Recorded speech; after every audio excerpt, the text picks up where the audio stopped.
El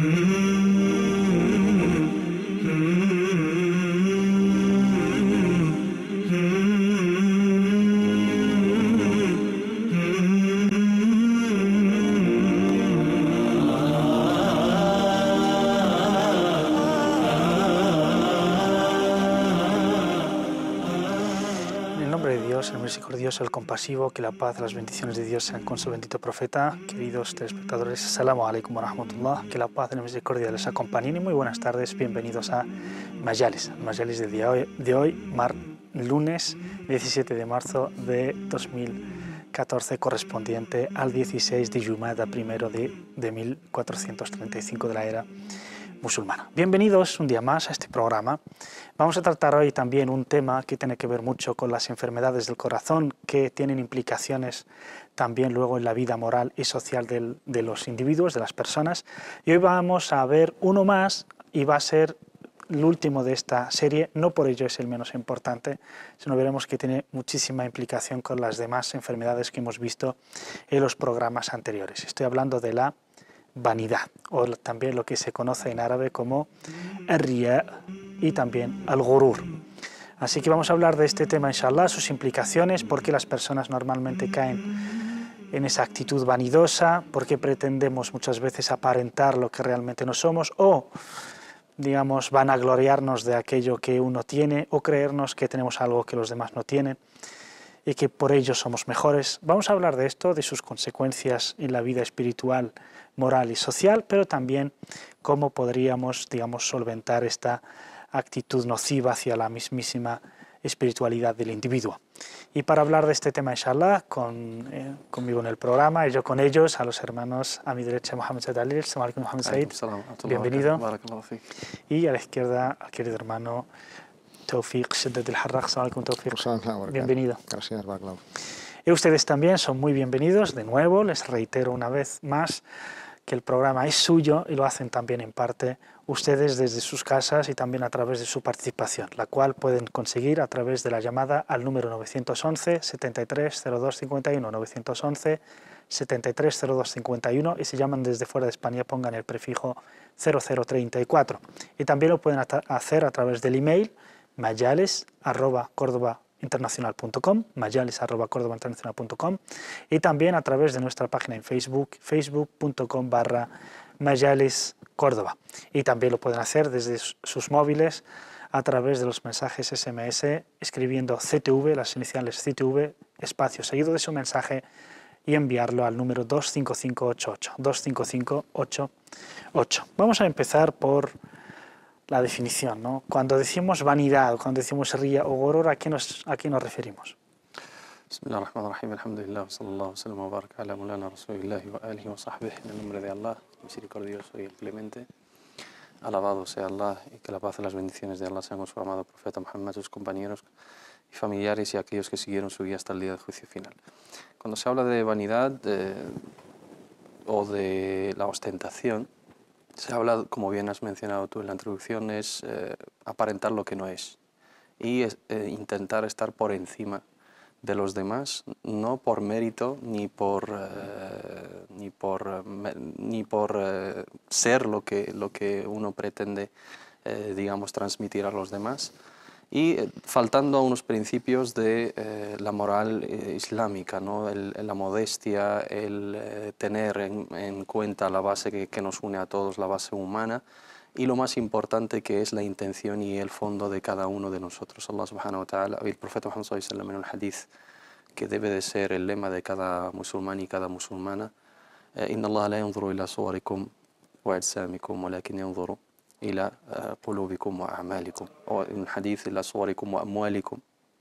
Allah subhanahu wa ta'ala no se fija, no contempla a la hora de valorar a las personas, no se fija en las apariencias físicas, ni en la hacienda, ni en los bienes que podemos adquirir, ni en los cuerpos, sino se fija en nuestros corazones y se fija en nuestras obras que reflejan esa sinceridad de corazón y esa pureza de corazón.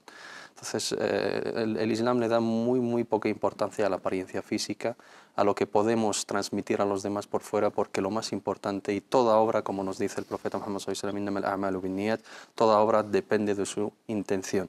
En el aspecto social, en el aspecto moral, en el aspecto de la práctica, el aparentar lo que no es, el querer estar por encima de los demás y el ser ostentoso, el ser soberbio, el querer demostrar a los demás que son inferiores y despreciarlos. Eso sería más o menos la vanidad en el concepto islámico. Tengo aquí una definición de vanidad y me vas a decir si se acerca bien o no, digamos, a nuestra concepción islámica, además de lo que ha dicho el querido hermano Muhammad. Y es vanidad del latín vanitas, es la cual, vanitas sería, porque la V en el latín es wow, como en árabe, la wow.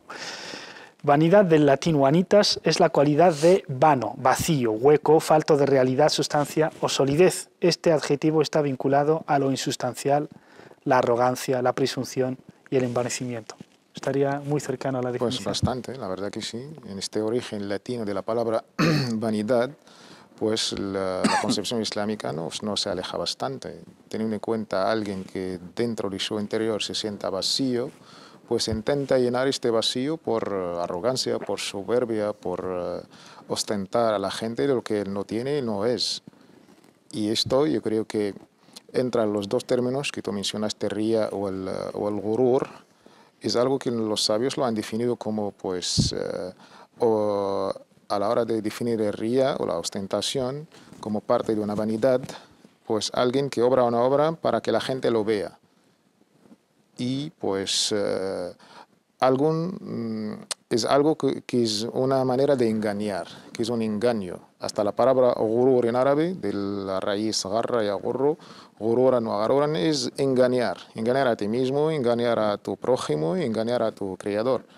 Pues alguien que engaña a sí mismo, pues en este sentido, pues le falta solidez, le falta sustancia, le falta coherencia. Pues en el concepto latino, en el concepto islámico hay muchas cosas que tenemos en común.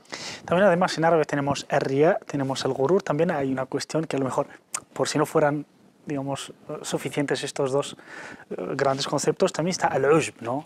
Que uno se cree, gusta, pues ¿no? se gusta a sí mismo y dice, Se va a wow, mashallah, ¿no? Soy yo y nadie más. ¿Dónde podemos, digamos, ver la manifestación? ¿Cómo se manifiesta la actitud vanidosa, la vanidad?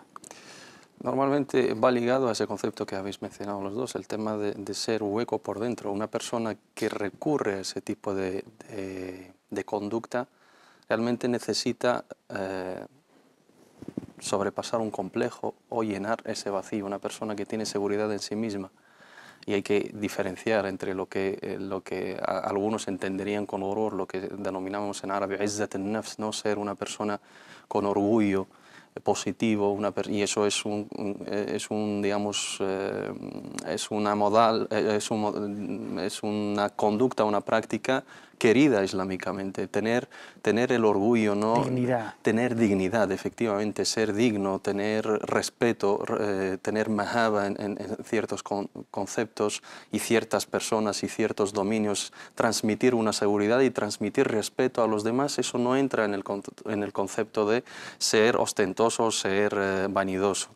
Pero el motivo es ese hueco, esa persona acomplejada que quiere alimentar ese ego y tapar esos complejos a través de unas prácticas que quiere engañar a los demás a través de ello. Gurur min al-gharar, o en el Sagrado Corán, وَمَا الْحَيَاةُ الدُّنْيَا إِلَّا مَتَاعُ الْغُرُورِ. Realmente la vida mundana en realidad es un bien vanidoso que engaña a los que se enamoran por ella y la ponen como fin en su vida, y realmente la vida eterna es la que debemos de buscar. Ese vacío, ese complejo, esa inferioridad interior, carecer de seguridad en sí mismo, es lo que le lleva a una persona a intentar engañar a los demás y aparentar lo que no es, y olvidándose de ese aspecto interno y espiritual que es la sinceridad, sobre todo en el aspecto islámico, que cuando hablamos de Islam hablamos de todas las facetas de la vida, el trato social, el trato familiar, el trato con los amigos, etc. Y lo más importante es en la práctica religiosa, porque aquella persona que hace obras de bien para que los demás hablen de ella o para que los demás la alaben, la elogien, etc., está perdiendo toda su obra. El profeta Muhammad SAW nos dice en varios hadices que el día del juicio final Allah subhanahu wa ta'ala le dirá a cualquier creyente y a cualquier ser humano que haya obrado buscando el beneficio, buscando, digamos, el elogio de los demás y buscando el ser visto, les dirá que busquen esa recompensa en esas personas que ellos les han dedicado, a las cuales han dedicado su obra. Allah subhanahu wa ta'ala, aghna al-aghniya'i 'ani ash-shuraka wa aghna al-aghniya'i 'ani ash-shirk, es el que más, digamos, no necesita copartícipes. Entonces, en el momento que dedicamos una obra para ser vistos, Allah subhanahu wa ta'ala el día del juicio final nos dirá, esa obra no fue dedicada sinceramente a Allah subhanahu wa ta'ala, lo habéis hecho para que digan y para que dejasen de decir. Entonces ir a buscar esa recompensa de aquellos que le habéis dedicado esa obra. Son complejos, una persona que se fija en los demás, qué dirán de mí, cómo me ven, me criticarán, me elogiarán, es una persona que tiene muchísimos complejos, que carece de una seguridad en sí misma. Yo creo que ahí nace el tema de la vanidad y el tema de la ostentación. Pues la razón, la causa principal de la vanidad es, digamos, ese vacío interno, esa inseguridad. Vamos a ir primero a por las manifestaciones, en qué se ve, dónde vemos que la gente es, o dónde suele la gente, digamos, ser vanidosa, y luego buscaremos las causas y las consecuencias. Si decimos, ¿cómo podemos identificar a alguien que es vanidoso? O si esa persona es vanidosa, o a uno mismo, para saberse si es vanidoso o no. ¿Dónde se manifiesta? El primer problema de la vanidad, o alguien que lo podemos denominar como vanidoso, es esta pues, extra confianza en sí mismo, pues desprecia a los demás, él es el centro del mundo, el resto tiene que girar a su alrededor, siempre es el más sabio, es el más guapo, siempre quiere salir en las primeras páginas, quiere ser anfitrión de todo, pues tiene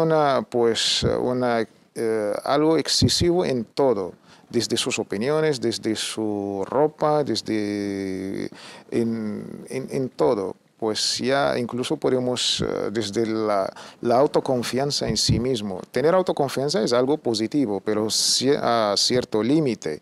Cuando exageramos o llegamos a una autosuficiencia que ya podemos incluso descartar al Creador, pues ahí ya podemos caer en alguien que ya es vanidoso por excelencia.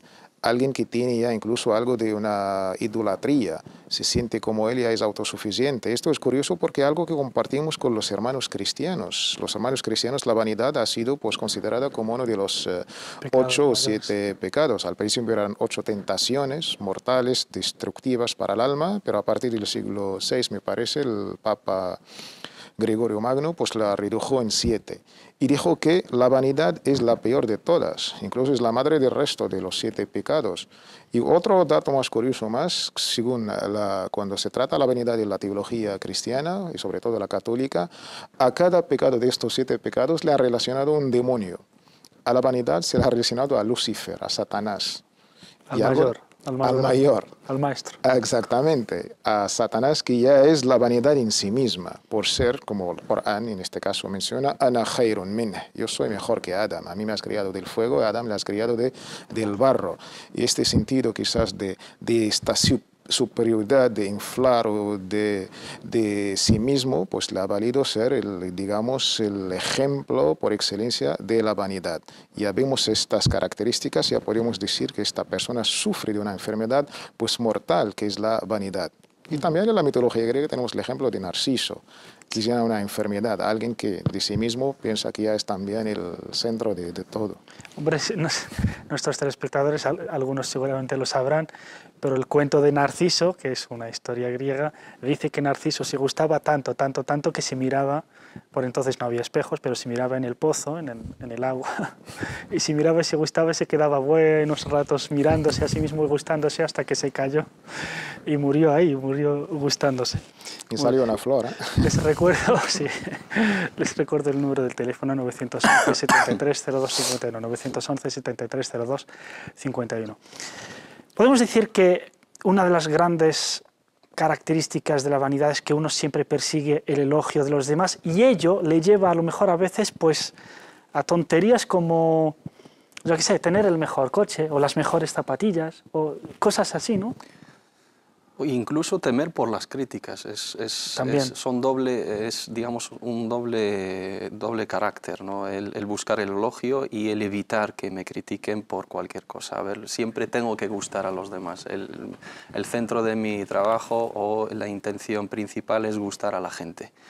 Y realmente cuando tenemos el concepto de nuestro origen como seres humanos, que todos venimos de lo mismo, que todos representamos lo mismo en este universo de Allah subhanahu wa ta'ala, y la única cosa que nos puede discernir o que nos puede distinguir entre nosotros es el temor hacia Allah subhanahu wa ta'ala, tal y como nos dice Allah subhanahu wa ta'ala en el Sagrado Corán: Inna khalaqnakum min dhakarin wa untha wa ja'alnakum shu'uban wa qaba'ila lita'arafu inna akramakum 'inda Allahi atqakum. Ciertamente el más valioso para Allah subhanahu wa ta'ala es el más temeroso. Y el profeta Muhammad sallallahu alaihi wasallam nos dice: La fadla li arabiyyin ala ajamiyyin wala li abyada ala aswada wala. No hay, digamos, preferencia entre un árabe y un no árabe, un blanco y un negro y un rojo y un tal, salvo por el temor hacia Allah y la conciencia que tenemos de Allah subhanahu wa ta'ala. Si tenemos esa parte bien definida y asimilada, nunca vamos a pensar en los demás. Si sabemos perfectamente que el único que nos puede juzgar es Allah subhanahu wa ta'ala, y del único que dependemos es de Allah subhanahu wa ta'ala, vamos a pasar de todo el mundo, y en el buen sentido de la palabra, y nunca vamos a buscar ni el elogio ni, digamos, vamos a temer por la crítica. Insisto en que es un complejo, es una inferioridad interior, es una debilidad interior. Aquella persona que el centro de su trabajo, el centro de su acción es buscar la complacencia de la gente, se equivoca en todos los aspectos. Aquella persona que a la hora de salir a la calle, antes de salir a la calle, a la hora de vestirse, está pensando en gustar a los demás, es una persona débil, es una persona que no tiene personalidad. Aquella persona a la hora de obrar, hacer una obra de bien o llevar a cabo, o digamos, expresar su opinión, su punto de vista, está pensando en cómo lo van a tomar la gente, tal, y buscar siempre estar, digamos, en el centro de la mirada y llevarse las mejores, digamos, palabras. Algo le falta a esa persona, que necesita llenarlo, sobre todo cuando tiene relación con bienes materiales. Yo busco el interés de las personas a través de lo que he visto, a través de unas zapatillas nuevas, un coche nuevo, un reloj nuevo, un perfume nuevo. Eso quiere decir que no tengo otras cosas que me pueden destacar. Nunca podré llamar la atención a través de lo que digo.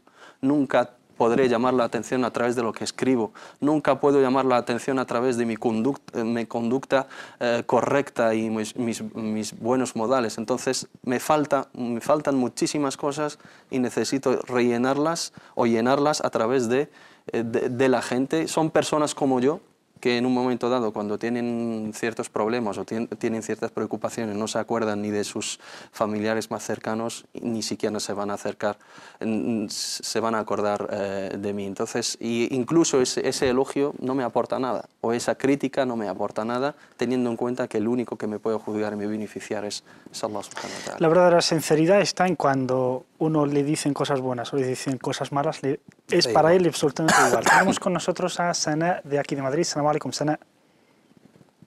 Hola, salam alaikum. Quería hacer una pregunta. Cuando, por ejemplo, rezo 4 rakás por la mañana, tengo que recitar 2 primeros rakás con Sura al-Fatiha, por ejemplo, Sura al-Baqarah, y después las otras 2, cuando son 4 rakás, tengo que recitar Sura al-Fatiha y otra Sura, o Sura al-Fatiha y ya está. ¿Por la mañana? Sí, todo el rezo de todo el día. Por ejemplo, cuando son 4 rakás, sí. El Asar, por ejemplo. Vale, de acuerdo. O el Maghrib. De acuerdo, entonces ahora le explicamos un poco esto de los rezos. Quería hacer otra pregunta. Sí, ¿cuál sería? Bueno, mi marido está trabajando, ha encontrado trabajo de cocinero, lo que pasa que hay cerdo y tiene que cocinar con cerdo y él no está tranquilo, lo que pasa que no ha encontrado otra cosa. Y entonces él siempre viene a casa preocupado y eso, y dice que quiere buscar otra cosa, pero no le sale nada. Y entonces no... Bueno, sabemos que es haram, pero no sé qué hacer. De acuerdo, entendido. Vale, muchas gracias, Sana, de aquí de Madrid. Barakallahu fiki. Muchas gracias. Vamos a empezar por la última pregunta. Tawfiq. Pues agradezco a la hermana su preocupación, la verdad, pues tener pues un trabajo digno y halal y lícito es un síntoma pues de una buena musulmana y también de una muy buena familia. Ya hemos mencionado en otros espacios que manipular productos ilícitos, haram, en este caso pues el alcohol, el cerdo, es haram y ilícito en nuestra religión islámica. Pero también pues hay que tener en cuenta el contexto económico que estamos pasando y estamos viviendo, esta dura crisis. Este trabajo es ilícito, es haram, pero también tiene una parte halal y tiene una parte haram. Manipula ciertos productos ilícitos, pero también manipula otros productos ilícitos. Aconsejamos al hermano que siga buscando otro trabajo pues digno y conforme y de acuerdo con nuestras creencias islámicas, mientras pues que no lo deje, que no deja este trabajo, porque sabemos cómo está la situación y mantener una familia y pagar el alquiler y todo esto. Y que haga mucho istighfar y que pida mucho perdón a Allah subhanahu wa ta'ala y que haga muchas obras de caridad. La primera pregunta que nos hizo Sana era de cuándo rezar con Fatiha más alguna sura o versículo y cuándo solo con Fatiha. Los rezos obligatorios, siempre las dos primeras rakat, sea rezo de 2 rakat únicamente o sea de más, de 4 o de 3. Siempre las dos primeras con Surat al-Fatiha y algo del Corán. Alguna parte del Corán, no es necesariamente una sura entera. Cualquier alea que no sea Surat al-Fatiha, con una alea ya cumple con lo necesario. Surat al-Fatiha es un pilar y la recitación de una parte del Sagrado Corán es sunna, no es obligatorio. Para aquellas personas, por ejemplo, que todavía no han llegado a memorizar partes del Sagrado Corán, solo el Fatiha, en su caso no sería necesario hasta, inshallah ta'ala, cumplir con el proceso de la memorización de partes del Sagrado Corán. Resumiendo, siempre las dos primeras rakat con Surat al-Fatiha y parte del Sagrado Corán. Las dos últimas o la última del Maghrib, cuando son de 3 rakat, solamente con Surat al-Fatiha, nada más.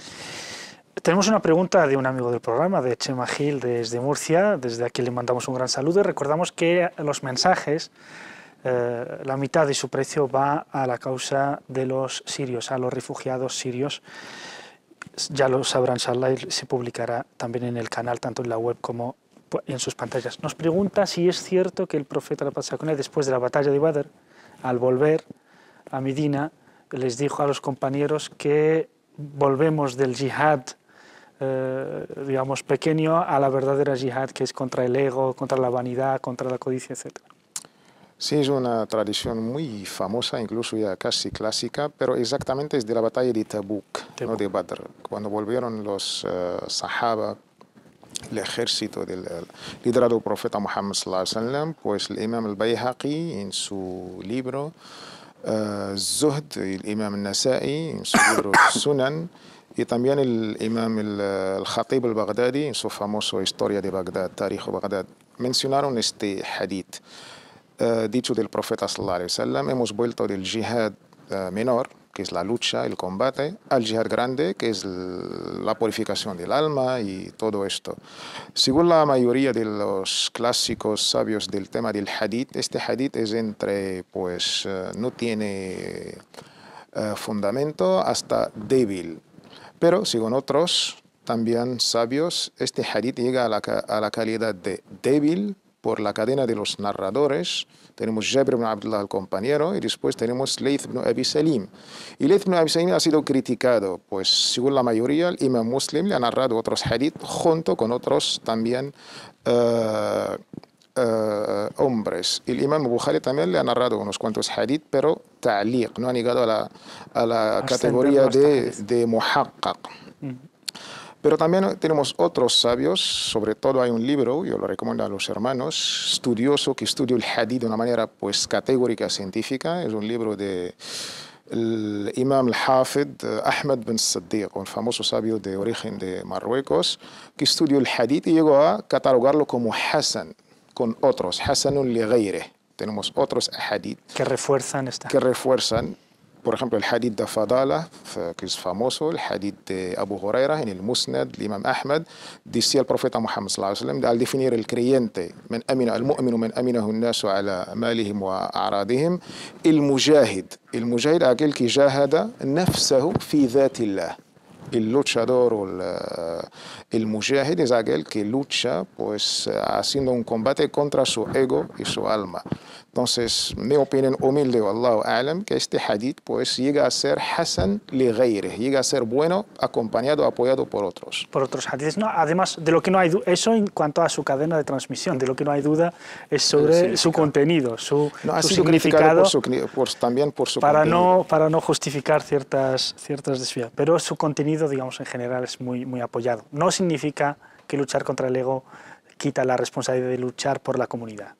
porque algunos lo pueden justificar de esta manera. Tenemos con nosotros a Abdelkader de Madrid. Salam alaikum, Abdelkader. عليكم السلام. Díganos.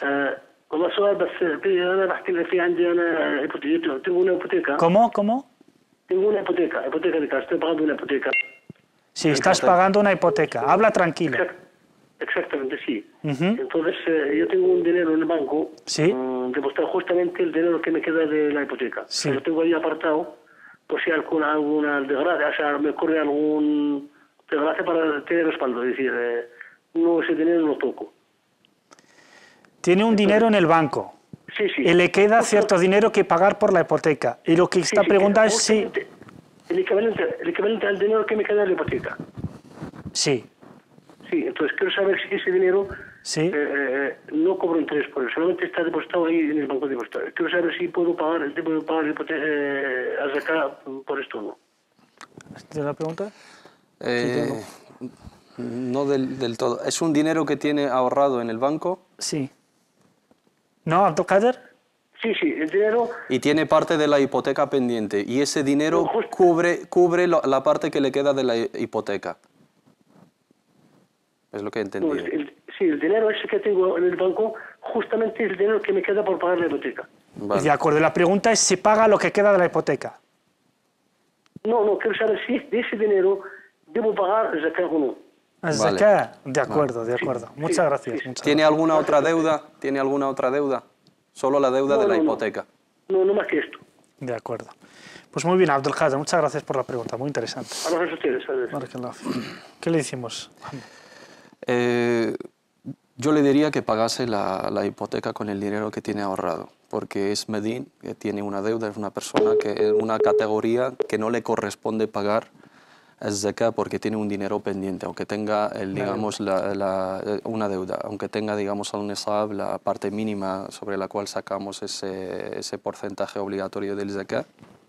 Una persona cuando tiene deudas no entra en esas categorías porque pasa a ser una de las personas que merecen coger el gharimin. Las personas que tienen deudas adeudadas, pues se le puede dar incluso dinero del zakat para que puedan solventar y pagar y sufragar los gastos de esas deudas. Pero al tener él una deuda hipotecaria que aquí está incurriendo en el tema de la usura, que depende de su caso y depende de su historia, lo mínimo que se puede decir es una shuba y una cuestión dudosa, que debe pagar, aconsejablemente debe de pagar esa deuda a través de esa hipoteca y saldar esa deuda, inshallah ta'ala, y Allah subhanahu wa ta'ala le ofrecerá, inshallah ta'ala, el sustento, y que no tema por digamos, los infortunios de la vida. Así sí que está arriesgando porque está todavía siguiendo una situación que es dudosa, al menos dudosa, depende de su caso, por no decir haram y un pecado capital.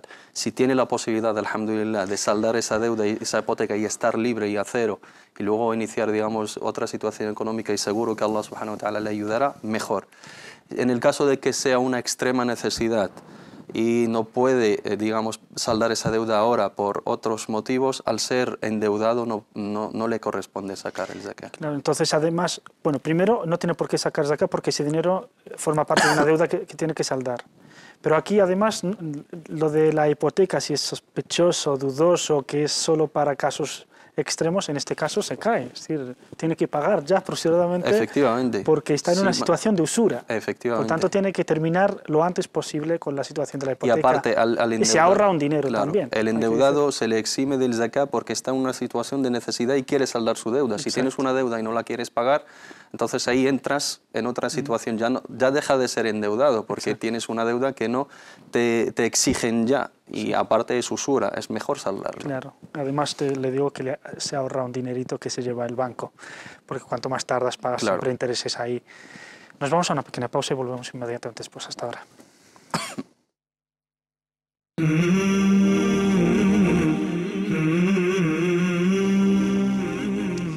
Assalamu bienvenidos de vuelta a esta segunda parte de Mayales. Les recuerdo el número de teléfono para que puedan participar, 911 73 02 51. 911 73 02 51.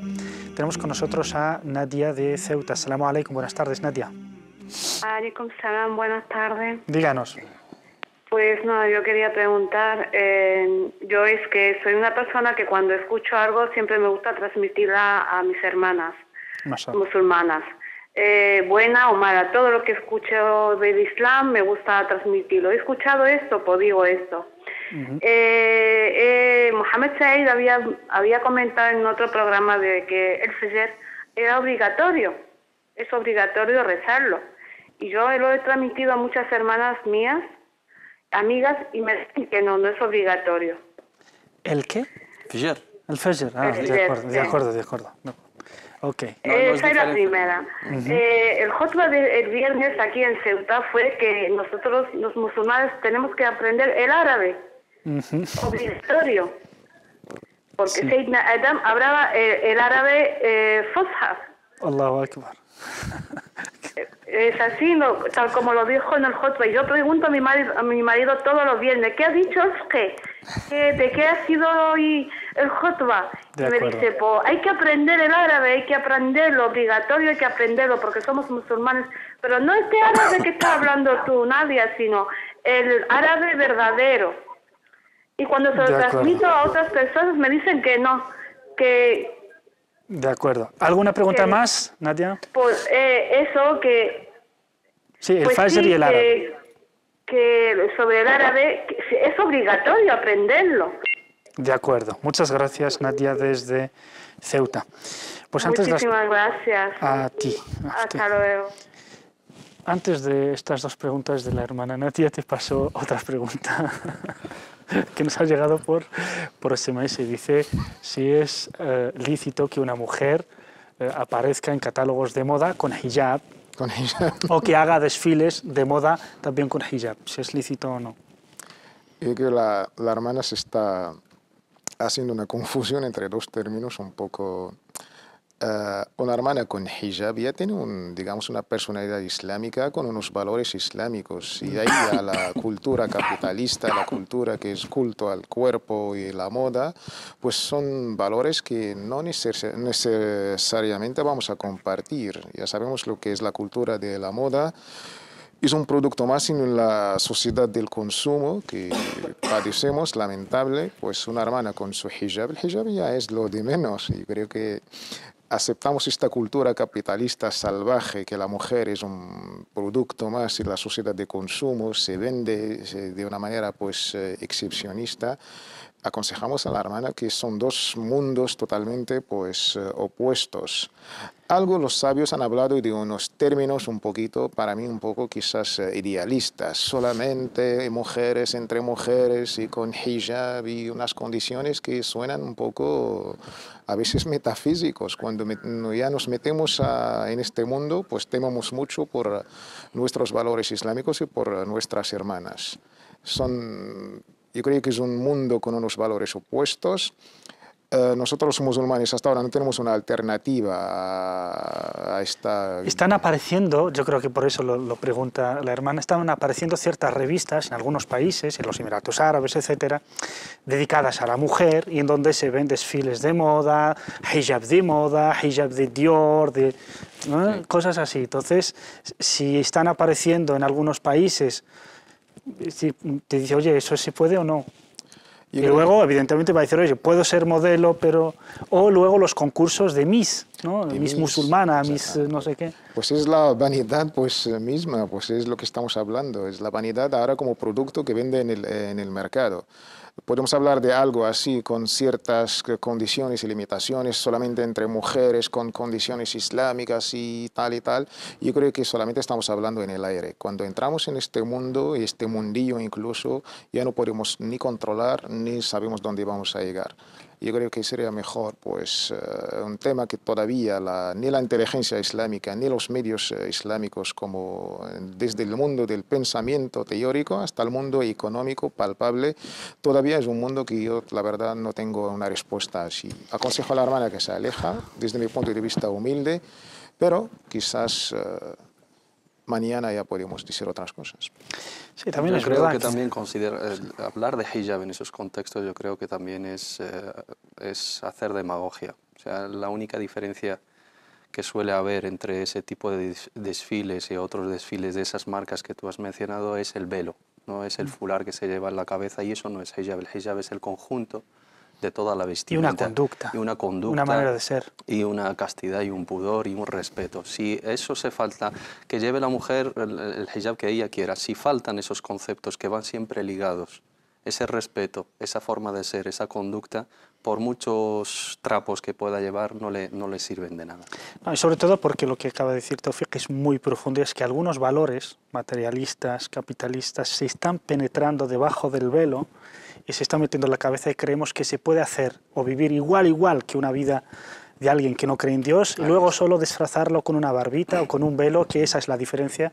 Podríamos dedicar algún programa a esto, lo que llaman din, el maghshush, ¿no? Una religiosidad un poco falseada, en donde uno puede vivir como cualquiera, materialista, con vanidad, con valores. Con un Ferrari. Y sí, consumismo también, y luego dice, bueno, pues es que también se pone el hijab y eso ya es Islam, como hacen algunas partes. Tenemos con nosotros a Sadio de Barcelona. Salam alaikum, buenas tardes, Sadio. Sadio. Hola, buenas tardes. Buenas tardes, díganos. Sí. Salam alaikum rahmatullah. Alaikum salam. Alaikum salam. Uy, salam alaikum. Wa alaikum salam. Si bajaras el volumen. Alaikum salam wa rahmatullah. Uy, vale, d'accord. Quiero preguntar sobre las respuestas que vosotros habéis dado ahora. Sobre la hipoteca, ¿es legalmente permitido para los musulmanes?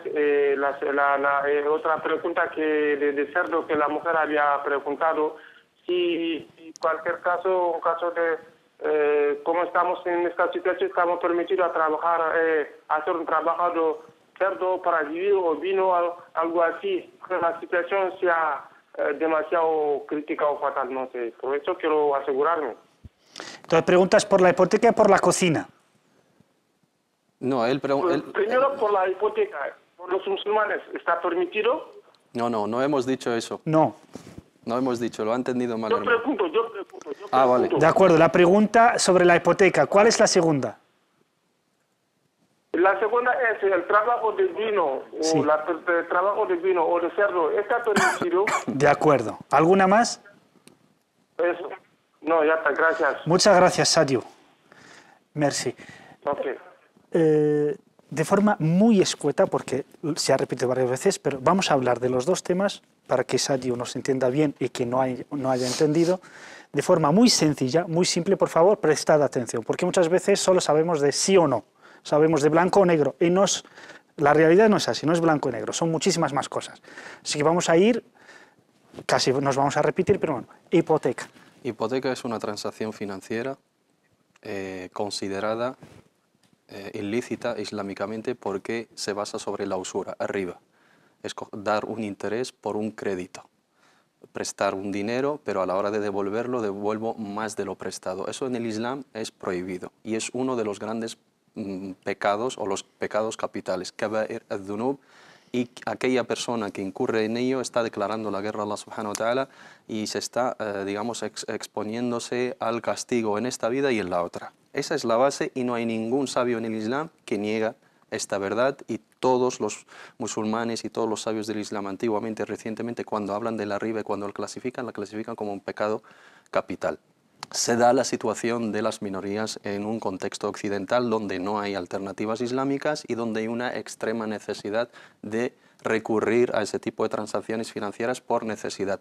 Hay algunos sabios que han abierto esta puerta con ciertas condiciones, estudiando cada caso por separado. No se puede generalizar. Mi opinión personal es que nunca se debe recurrir a ese tipo de transacciones financieras bajo ningún concepto. Hay muchísimas otras alternativas: al qard al-hasan, pedir un crédito sin la usura, vivir en alquiler y tal. En los casos muy extremos que necesitan, digamos, esa excepción y necesitan un juicio o una fatwa para ese caso, esa persona o esa familia debe de exponer su caso a un sabio, a un erudito de confianza, bien cualificado, y que viva la realidad. Y que viva la realidad, y en el caso de que le dé un permiso para su caso, eso no se puede extrapolar y no se puede, digamos, generalizar para todo el mundo, porque un médico, cuando voy yo a un médico y tengo una patología y me receta algo en función de un análisis clínico y un análisis de sangre, no puedo coger ese medicamento y dárselo a otra persona que yo considero que igual tiene la misma enfermedad. No, le tiene que diagnosticar. Mi opinión personal es la que hemos defendido aquí siempre, que en lo máximo que se pueda, que no se incurra en la hipoteca. Y aquellas personas que están en la hipoteca, si pueden saldarlo de cualquier manera, que lo hagan. Pero en los casos extremos, si ellos tienen, digamos, el respaldo de fatwas de sabios, pues inshallah ta'ala... digamos, por necesidad. Por necesidad. Que no es lo mismo que decir halal o lícito. Que yo en mi caso nunca lo aprobaría. La cocina. Trabajar en cocina donde hay cerdo, vino, etc. La cocina, como siempre hemos mencionado, pues cualquier trabajo que se mezcla con productos y donde se manipule, pues productos haram, es prohibido. El grado de la prohibición quizás es menos, porque también hay cosas halal, hay una mezcla de cosas halal y cosas haram, cosas prohibidas y cosas permitidas, pero no deja de ser prohibido y haram. Pero mientras no encuentra otra alternativa halal y permitida, pues aconsejamos al hermano que siga buscando y que haga mucho sujud y mucho dua, que Allah pues le solventa su situación. Pero que trabajar en una cocina, en un restaurante, manipulando productos, cerdo, alcohol, es haram, haram, haram, prohibido, prohibido, prohibido. Pero siempre dejamos siempre la situación que ya conocemos, que nos sobra. La situación es bastante complicada y siempre hay que seguir buscando y preguntando y dirigiéndonos a Allah subhanahu wa ta'ala en todos los rezos que nos facilite la vida. Tenemos dos reglas en Islam: darurat, tubih al-mahdurat.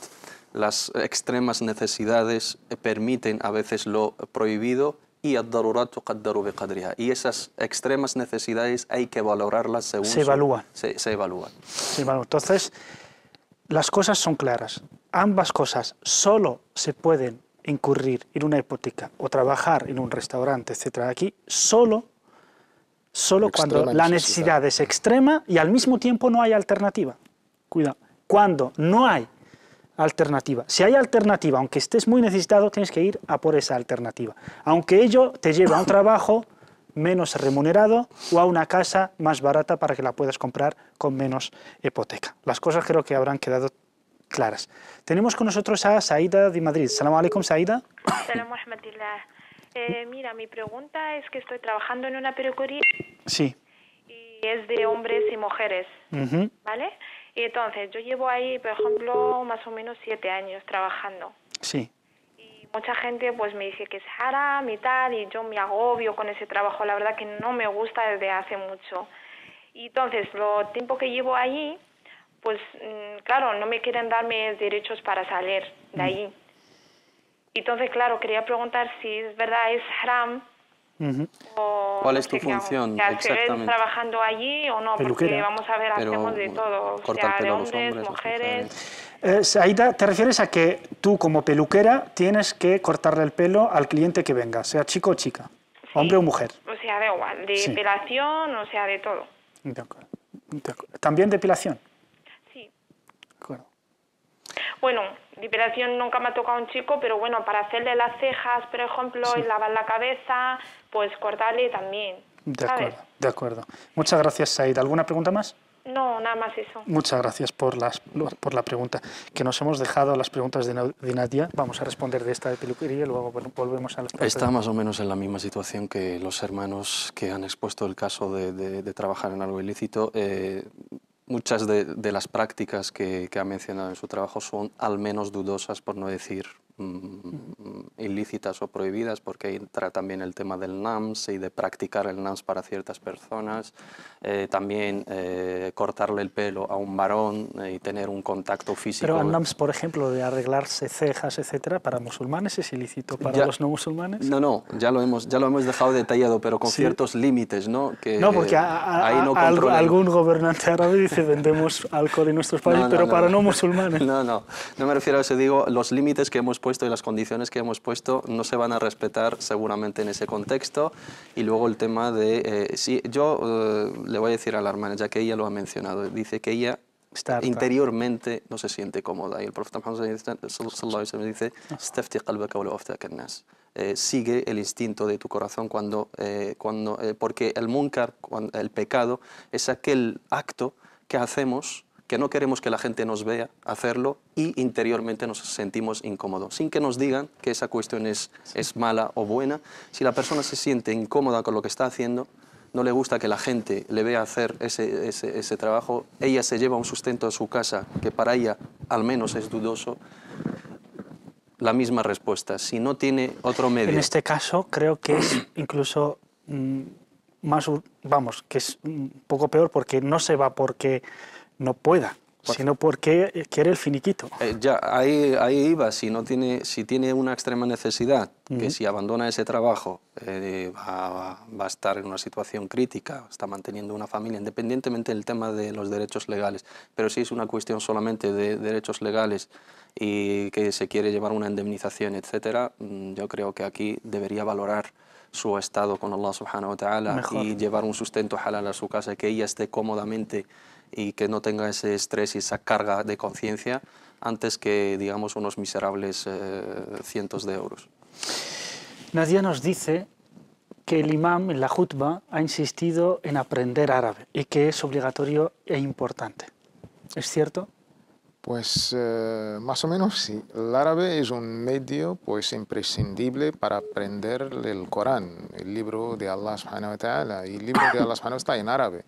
Si conocer, meditar, recitar el Corán es obligatorio, el medio también para alcanzar esta recitación o este aprendizaje es también, pues si no es obligatorio, por lo menos es bastante recomendable. Según la máxima de los fuqaha, ما لا يتم الواجب إلا به فهو واجب. Aprender el Corán, meditar y contemplar sus aliyas y sus versículos es obligatorio. Entonces, el medio que nos va a hacer llegar a esta conclusión también tiene el mismo valor. Pero también hay que tener en cuenta las capacidades de cada uno y las circunstancias de cada uno. A un faqih, a un imam, no es uno cualquiera, pues cada uno tendrá el aprendizaje del árabe según su situación académica, religiosa y la responsabilidad que ocupa la sociedad. Pero no obstante, el árabe como musulmanes es imprescindible para nosotros, para nuestros hijos y para nuestra identidad como musulmanes. Ser musulmán sin saber el árabe yo creo que algo que es una asignatura pendiente. Yo creo que para que la gente, digamos, no nos confundamos, ¿no? Es para romper un poco la lanza en el otro lado. Los musulmanes en el mundo somos 1.500 o 600 millones. Y los árabes son apenas unos 400 millones. En términos un poco no, lo decimos porque porque a veces el decir esto que es a nivel moral cierto, pero a nivel legal no. A nivel moral cualquiera tiene derecho y el deber de conocer a Dios y ello lo tiene que hacer. Los musulmanes no tenemos clero, no tenemos una jerarquía religiosa, sino que uno descubre a Dios por sí mismo. Y lo tiene que hacer leyendo el libro de Dios él mismo. Pero como derecho y como deber moral, así está. Pero decir a todo musulmán en el mundo que aprenda árabe, y si no, porque decimos que si es obligatorio, si no lo hace es que está pecando, es que está cometiendo un pecado, y sabemos muchísima gente que se sabe el Corán de memoria, de la Fatiha an-Nas, y no saben árabe. Pero saben no deja de ser algo que no está bien visto, digamos. Claro, desde luego, pero estamos hablando de si no aprenderlo te hace caer en un pecado, y no es el caso. No estamos hablando de pecados, hablando de lo que pretendemos, de lo que hay a lo que hay. Sabiendo incluso en nuestra historia, lo que eran maestros del árabe no eran árabes. Desde luego. Sí. Hasta el fundador del primer diccionario árabe no era árabe. Lo decimos porque a veces, digamos, existe se malinterpreta, se dice que hay gente que quiere que todos los musulmanes se arabicen, ¿no? Y no es la cuestión. No estamos en este caso. Estamos hablando en el caso de la hermana que es de Ceuta y todos lo que sabemos. Exacto, es lo que me gustaría a mí, que en Ceuta no es lo mismo que en Estados Unidos, que en Europa, que en otras partes. En Ceuta, la comunidad musulmana, en su mayoría, son árabes. Por lo tanto, en ahí hay que conservar ese tesoro que es el idioma árabe. Pero también lanzamos el mismo mensaje. Yo he tratado con muchos hermanos pakistaníes y el afán que ellos tienen para que sus hijos aprendan el árabe es mucho más que lo nuestro. Esto lo digo con toda la verdad que yo lo he visto. Y esto yo creo que debemos invertir. El árabe es algo que quizás no saberlo, no conocerlo, pues hemos tenido a veces problemas a la hora en temas de entender el libro de Allah subhanahu wa ta'ala y el sentido de las aliyas y los ahadith. Inshallah. Tenemos con nosotros a Abdul Fattah de Vitoria. Assalamu alaikum. Abdul Fattah. Wa alaikum salam wa rahmatullah. Díganos. Mira, perdona, como estáis hablando sobre lo que es la vanidad, ¿no? Sí. Mira, me preocupa como un musulmán. Yo creo que también los musulmanes deberían dar un ejemplo allá donde vamos, ¿no? Sí. Porque lo entiendo que, por ejemplo, un musulmán debe también vestir bien, dar un ejemplo, intentar no herir sentimientos de la gente. No sé cómo me explica esto, si eso también tiene algo que ver con vanidad, si está mal hecho para intentar acontentar a la gente, por ejemplo, porque a mí como musulmán me preocupa mucho no hacer algo porque la gente diga, mira, los musulmanes siempre van ahí montando líos. Y a mí siempre ese detalle la tengo en mente. Y quería saber si es positivo o negativo en ese caso. De acuerdo. Muchísimas gracias, Abdul Fattah. Barakallahu fik. Es que ricasco. De forma rápida, te lo ruego. ¿Está bien o está mal? La pregunta del último, no, en absoluto, es lo que comentábamos nosotros anteriormente, digamos, fuera de cámara, es confundir el tema de tener una buena apariencia, de estar bien vestido, de mostrar un respeto. La cortesía. La cortesía, de tener dignidad. Eso forma parte de la conducta del buen musulmán. El profeta Muhammad sallallahu alaihi wasallam dejaba rastro, digamos, de perfume allá donde andaba el profeta Muhammad sallallahu alaihi wasallam. Siempre se vestía de la mejor manera. Puedes vestir con ropa, digamos, modesta, pero limpia, bien conjuntado. Si tienes dinero, ¿por qué no comprar una ropa, digamos, de acorde a tu nivel económico? Eso no es en absoluto.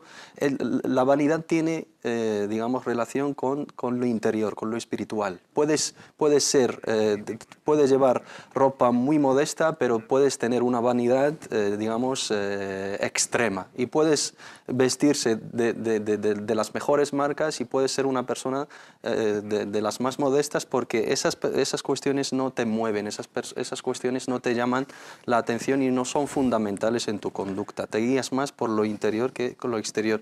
Y la buena apariencia es un fundamento, digamos, de la conducta de un buen musulmán y una buena musulmana. Y además, sobre todo, cuando uno se viste bien, la diferencia es que uno que se jacta de ello, que es vanidad, y otro que es humilde, igual que los demás, que se puede sentar con todo el mundo, no se siente incomodado cuando está con gente más humilde que él, etc. Esa es la diferencia, que la vanidad lleva a la arrogancia, mientras que vestir bien y cortesía y ser humilde perfectamente se puede. Hay un hadith sobre la pregunta del hermano. Sí, de aquel sahabi que pregunta, oye, a mí me gustaba pues ver las cosas buenas, vestirme de cosas buenas. Esto entra en la vanidad, entra en la arrogancia o la soberbia. El profeta Muhammad lo tranquilizó, ¿no? Inna Allah yuhibbu an yara athara ni'matihi ala abdi. Allah subhanahu wa ta'ala le gusta, ama ver pues las consecuencias de su gracia, de su misericordia sobre su siervo. Queda la pregunta de la hermana Nadia de Ceuta sobre el Fajr, que tú dijiste que no era obligatorio. No, se entendió mal. Que era obligatorio. Ella dice que nosotros hemos dicho obligatorio. No, lo que hemos hecho nosotros en el programa es aclarar una confusión que suelen tener los hermanos entre el Subh y el Fajr. Sí, hay muchos hermanos que confunden el término, digamos, lingüístico o árabe, el tema de as-subh, lo relacionan con el tema de la luz del día, y el fajr es con el tiempo del fajr. El rezo obligatorio se denomina subh y se reza en el tiempo del fajr, eso es lo que hemos dicho. Y sunnat el fajr, que es un rezo voluntario que se junta, eso es una sunna confirmada, muakkada, que hacía el profeta Muhammad. Esas dos rak'at de sunnat el fajr, sunna, no son obligatorias, pero son sunna muy recomendable, altamente aconsejable y altamente recomendable. Pero el rezo obligatorio, el primer rezo del día, es salat as-subh, pero no se reza con la luz del día, no se reza en el tiempo del subh. El tiempo del subh es el fajr, el alba, hasta la salida del sol como máximo, antes que salga el sol.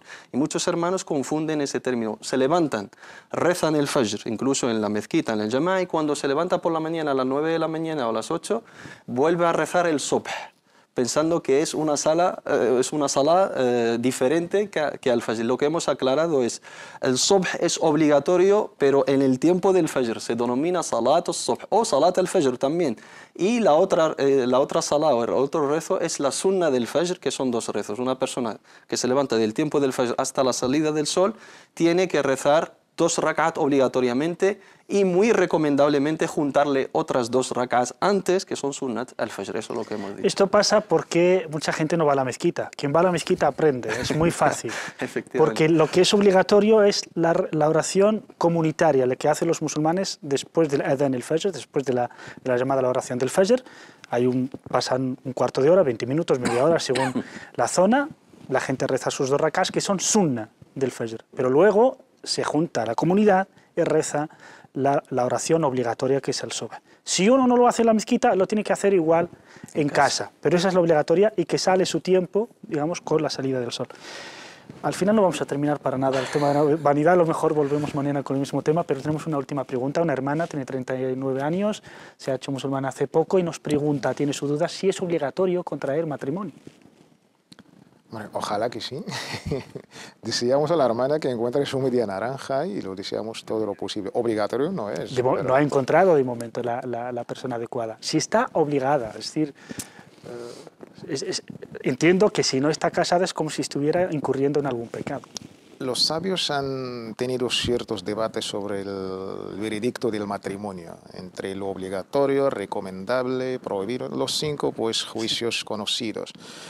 No obstante, nosotros aconsejamos a la hermana que se dirija a Allah subhanahu wa ta'ala. Es todo normal y natural que encuentre su pareja y desde aquí pues le deseamos toda la suerte y que encuentre un hermano que le valore, que le ama y que tengan pues una buena familia y que entre los dos pues trabajan para el bienestar en esta vida y también para el éxito en la otra vida verdadera, inshallah.